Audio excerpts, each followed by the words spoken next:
Quando Newton publicou inicialmente sua teoria da gravitação, seus contemporâneos acharam difícil aceitar o conceito de uma força que um corpo pode exercer sobre o outro corpo, sem nada estar acontecendo no espaço entre eles. Como era possível para dois corpos com massa interagir, embora não estivessem em contato?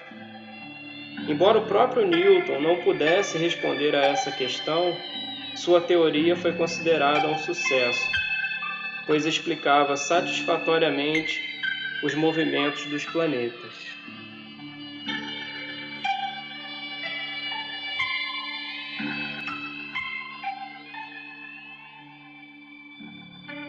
Newton afirmou que dois corpos quaisquer, por exemplo, a Terra e a Lua, ou uma maçã e a Terra, se atraem com uma força que depende das suas massas e depende da distância que os separa. A força é tanto mais intensa quanto maiores forem as massas em jogo, e diminui quando os dois corpos se afastam. Assim, toda partícula do universo atrai todas as outras partículas com uma força gravitacional. Essa força, a força gravitacional, é um dos mais antigos objetivos da física de ser compreendido. A força que nos mantém na superfície da Terra, que mantém a Lua em órbita em torno da Terra e que mantém a Terra em órbita em torno do Sol, e também se estende a toda a Via Láctea, evitando que se dispersem os bilhões e bilhões de estrelas e incontáveis moléculas e partículas isoladas que existem na nossa galáxia.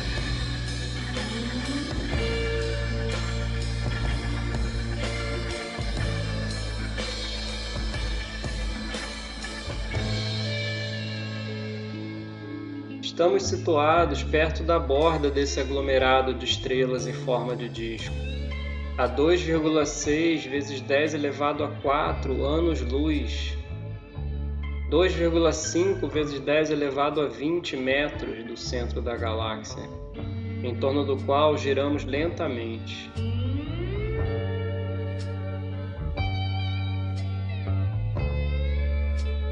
Galáxias, buracos negros e até mesmo todo o universo em expansão está submetido à força gravitacional.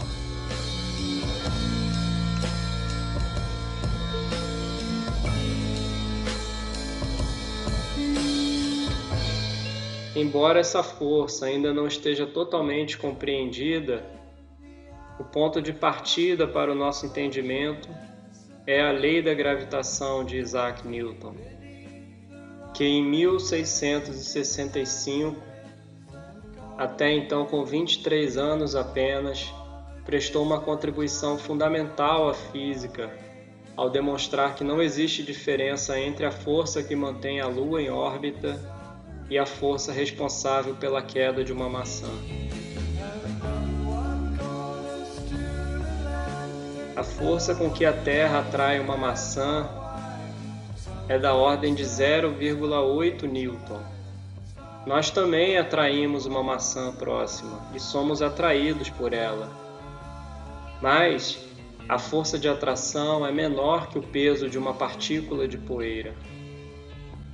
Newton propôs uma lei para a força da gravitação, que é chamada de Lei da Gravitação de Newton.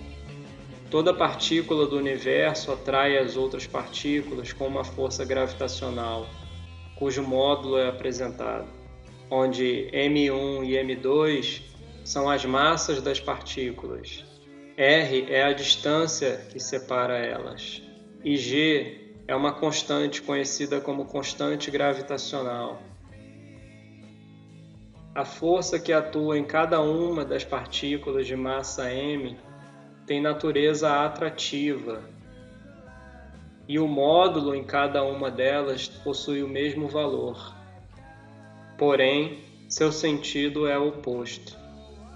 A força entre essas duas partículas não é alterada pela presença de outros objetos, mesmo os que estejam situados entre as partículas.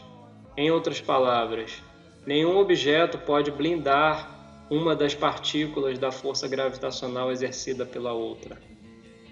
Embora a lei da gravitação de Newton se aplique estritamente apenas a partículas, podemos aplicá-la a objetos reais, desde que os tamanhos desses objetos sejam pequenos em comparação com a distância entre eles. A Lua e a Terra estão suficientemente distantes uma da outra para que, com boa aproximação, possam ser tratadas como partículas.